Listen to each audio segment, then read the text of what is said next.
আসসালামু আলাইকুম ভিউয়ার্স, দেশ এবং দেশের বাইরে যেখান থেকে আমার ভিডিওটি দেখছেন আশা করি সবাই ভালো আছেন। তো আজকে আমার ছোট বেবির জন্য রান্না করব খিচুড়ি, মুরগির কলিজা দিয়ে আর মুরগির পেটের ভিতরে যে ডিম থাকে ডিম দিয়ে আর হলো মুরগির চর্বি দিয়ে। এটা নাকি অনেক হেলদি। এই যে মুরগির ডিমটা যেটা পেটের ভিতরে থাকে, এটা শক্ত মুরগি যেহেতু। তো আমি এখানে আমার হাতের 1 মুঠের চাল নিয়েছি, কিছু ডাল, কিছু কিউব করে গাজর, আলু, আর এখানে আদা রসুন বাটা, জিরা, গরম মশলা, হলুদ, লবণ, একটা পেঁয়াজ কুচি করে নিয়েছি। সবগুলো মশলা দিয়ে সামান্য তেল দিয়ে আমি এটাকে ভেজে নেব তেলের উপরে। আমার বেবির 1 বছর বয়স, 1 বছর হবে অবশ্যই 18 তারিখে। তো আমার বেবির জন্য আমি এটা মাঝে মাঝেই রান্না করি, তবে চর্বিটাই প্রথম দিলাম, কারণ চর্বিতে নাকি অনেক থাকে, ফ্যাট থাকে। বাচ্চাদের জন্য এটা প্রচুর প্রচুর উপকারী। আমার বড় বাচ্চার বেলায় আমি চর্বিটা অ্যাড করিনি। যাই হোক, এখন ডক্টররা বলে মুরগির চর্বি বা মাছের চর্বি, এগুলো, মাছের তেল, এগুলো খাওয়াতে। এই যে আমি গাজর আলু এরকম কিউব করে দিয়েছি, যেহেতু আমি ম্যাশ করব না, হাতেই খাইয়ে দেব। আমার বেবিটা আবার শক্ত খাবার খায়, পছন্দ করে। বেশি পাতলা করে দিলে খেতে চায় না।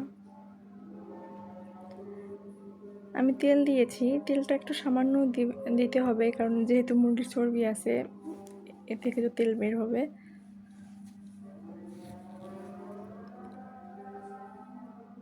চাইলে আপনারা অল্প সামান্য একটু কাঁচামরিচ দিতে পারেন, কিন্তু আমার বাচ্চা যেহেতু বয়স কম, এর জন্য আমি তো দিলাম না, ঝাল খেতে পারবে না।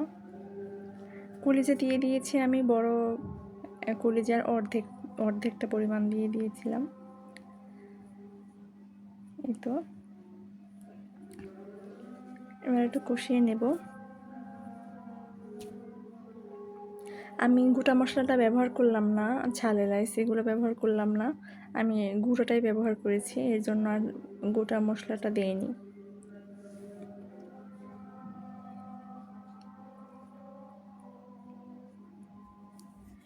এই তো কিছুক্ষণ ভাজার পরে এবার আমি পানি দিয়ে দিব।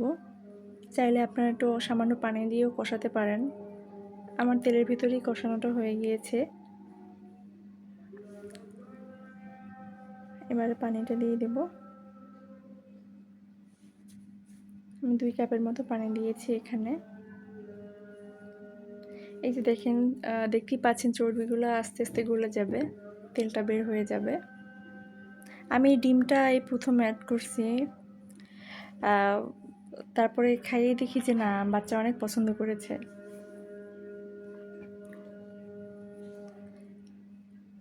এই তো দেখবি সিদ্ধ হয়েছে কিনা।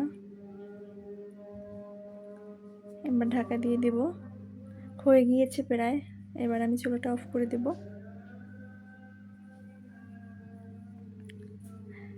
চুলার আঁচে যেটুকু পানি আছে ওটুকু টেনে যাবে।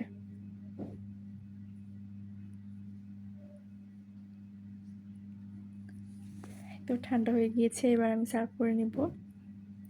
এভাবে বাসায় ট্রাই করে দেখবেন, বাচ্চারা অনেক পছন্দ করে। একঘেয়েমি রান্না না করে শুধু সবজি দিয়ে, একটু এভাবে একটু চর্বি দিয়ে বা একটু ডিম কলিজা দিয়েও ট্রাই করতে পারেন। আমি ওদের মাঝে মাঝে মাংস দিয়েও রান্না করে দিই।